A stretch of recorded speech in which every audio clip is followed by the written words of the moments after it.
রেখা থেকে কতদূর আগে বাড়তে পেরেছি, বরঞ্চ আরো পেছনে চলে গেছি। অনেকে এখন হতাশা হয়ে বলে যে স্বৈরাচার যা ছিল তার চেয়ে বেশি গণতন্ত্রের নামে স্বৈর শাসন চলছে। এখন যেটা গণজাগরণ মঞ্চের তরুণ প্রজন্ম করলো যে আওয়ামী লীগ এবং জামাতের সাথে একটা আঁতাত হচ্ছে, এই সন্দেহ তারা বলেছে যে না, আমরা আঁতাত হতে দিব না। এবং পার্লামেন্টেও রাশেদ খান মেনন এবং মঈনুদ্দিন খান বাদল এরাও বলেছেন যে না, এভাবে করা যাবে না, আমার মায়ের সতীত্বের সাথে কোনো আপোষ করা যাবে না। সেটাতে কিন্তু জন্ম হলো তরুণ প্রজন্মের, প্রত্যেকে আমরা সেটার মধ্যে গেলাম, পুরো জাতি একাত্মতা হলো। কিন্তু লাকির মাথায় বাড়ির পর থেকে পুরো সিন চলে গেল। হয়তো চেতনা কিন্তু আমাদের কাছে রয়ে গেছে, মঞ্চ চলে গেছে সরকারের হাতে। তো আমরা কোনো জিনিসকে ধারণ করার ক্ষমতা আমরা অর্জন করতে পারিনি এখনো, শুধুমাত্র রাজনৈতিক দুর্বৃত্তায়নের কারণে। যে প্রত্যেকটা জায়গায় আমাদের, আপনি লাকির মাথার বাড়ির কথা বলছেন, লাকি তো লাকির জায়গায় আছে, বাড়ি তো লাকিকে পরিবর্তন করতে পারেনি। না, লাকিকে পরিবর্তন করেনি, চেতনাকে পরিবর্তন করে ফেলেছে। এখন সেটা নিছক একটা মঞ্চ হয়ে গেছে চেতনা থেকে। তো এটা আমি যেটা বলার চেষ্টা করছি যে আমাদের জাতির অর্জনগুলাকে আমরা কখনোই, মানে আপনি একটা গ্রিক মিথোলজিতে একটা দেবতার একটা গল্প আছে যে এক দেবতাকে অভিশাপ দেওয়া হলো যে তার শাস্তি হচ্ছে যে সে একটা গোল পাথর পাহাড়ের উপরে নিয়ে ঠেলে ঠেলে নিয়ে গিয়ে উপরে নিয়ে রেখে দিবে। কিন্তু যতবারই সে এই শাস্তিটা ভোগ করছে, যখনই উপরে নিয়ে যাচ্ছে, এটা এমন ঢালু, এটা রাখার কোনো জায়গা নেই, আবার গড়িয়ে নিচে পড়ে যাচ্ছে। এভাবে করতে করতে তার জীবন শেষ হচ্ছে, অনন্তকাল ধরে সে কাজই করছে। আমাদের মনে হয় যে রাজনৈতিক দলগুলো আমাদেরকে এই শাস্তি দিচ্ছে, আমাদের জনগণগুলোকে, যে আমাদের ওখানে আমরা অনেক কষ্টে ঠেলে নিয়ে যাচ্ছি। প্রত্যেকটা শতাব্দীতে, প্রত্যেকটা দশকে, প্রত্যেকটা সনে কিন্তু আমরা জনগণ যাই করছি, বেসরকারি খাতে আমাদের উন্নয়ন হচ্ছে, প্রত্যেকটা মানুষ, একটা রিক্সাওয়ালা, কৃষক, শ্রমিক নিজে পরিশ্রম করে কাজ করছে, কিন্তু আমাদের এই অর্জনগুলাকে কিন্তু আমরা ধরে রাখতে পারছি। এই যে সংঘাত সংঘর্ষের পরিস্থিতি, এই যে গত কিছুদিনে শতাধিক লোকের প্রাণহানি দুদিকেই গেছে, বা যতদিক আপনি বলতে চান ততদিকেই গেছে, এই পরিস্থিতি থেকে, এই পরিস্থিতিটা যে তৈরি হলো, এটি কি আপনি মনে করেন যে এড়াবার কোনো সুযোগ ছিল? ডেফিনেটলি সুযোগ তো ছিল তাদের মস্তিষ্কে।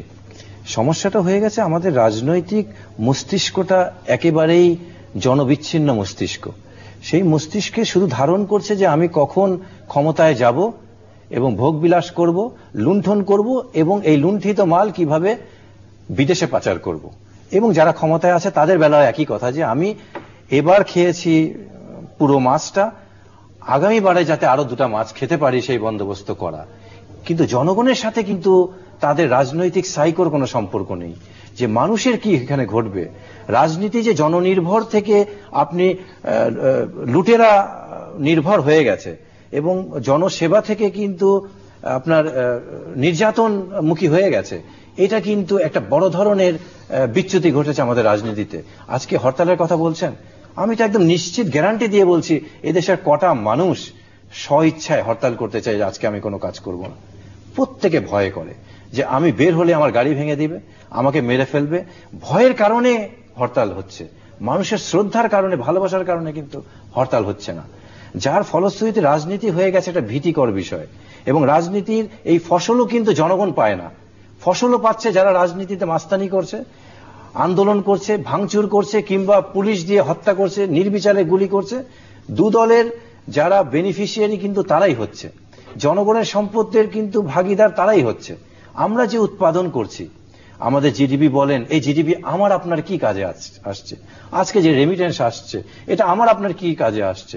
আজকে শেয়ার মার্কেটে 1 লক্ষ কোটি টাকা চলে গেল, এই টাকাটা কার? আমার আপনার কোথায় পেট ভরেছে এটা থেকে? হলমার্কে টাকাটা গেল কার? আজকে ডেস্টিনির টাকাটা গেল কার? পদ্মা না হয়ে সুবিধাটা কার হয়েছে? ক্ষতিটা কার হয়েছে? জনগণেরই ক্ষতি হয়েছে। তো রাজনৈতিক দলগুলো, এটা তাদের মধ্যে একটা আপোষ রয়েছে, দুটা বড় রাজনৈতিক দলের মধ্যে একটা ঐক্যমত রয়ে গেছে, যে তারা চাচ্ছে যে এই নন ইস্যুগুলোকে, রাজনীতির যে ধর্মে কি হবে না হবে, এটা মুসলিম ধর্ম হবে কিনা, সাম্প্রদায়িক ধর্ম হবে, এটা এই ক্ষুদ্র ক্ষুদ্র বিষয়গুলোকে নিয়ে তারা বড় ইস্যু তৈরি করছে। আর আমাদের মৌলিক ইস্যু রাজনীতির, যেমন গণতন্ত্রায়ন, আমাদের সুশাসন, ইলেকশন কমিশনের ক্ষমতায়ন, সুষ্ঠু নির্বাচন এবং জনগণের জবাবদিহিতা, আমাদের সংসদের কার্যকারিতা, এবং সাংসদদের জবাবদিহিতা, মন্ত্রীদের জবাবদিহিতা এবং জনগণের এই বেসিক নিডস গুলা পুরো করার দায়িত্বশীলতা, এটা থেকে কিন্তু মানুষ সরে গেছে। আজকে বেগুনের কেজি 100 টাকা, করলার কেজি 150 টাকা, এটা কিন্তু মানুষের মাথায় নেই। মানুষের মাথায় কিন্তু রয়ে গেছে শাহবাগ। আজকে পদ্মা সেতু, আবুলের সমস্ত কিছু কবুল হয়ে গেছে শাহবাগে। কালো বিড়াল সাদা হয়ে গেছে শাহবাগে। আপনার ডেস্টিনির ভাগ্য নির্ধারণ হয়ে গেছে শাহবাগে। আপনার হলমার্কের ফুল মার্ক পেয়ে গেছে শাহবাগ দিয়ে। তো আপনি তো এইভাবে শাহবাগ দিয়ে তো আপনি নিজে অপরাধকে ধৌত করতে পারবেন না।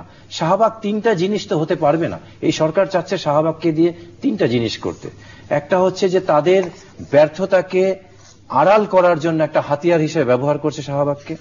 দ্বিতীয়ত হচ্ছে বিরোধী দলকে নির্যাতনের একটা অস্ত্র হিসাবে ব্যবহার করছে শাহবাগকে।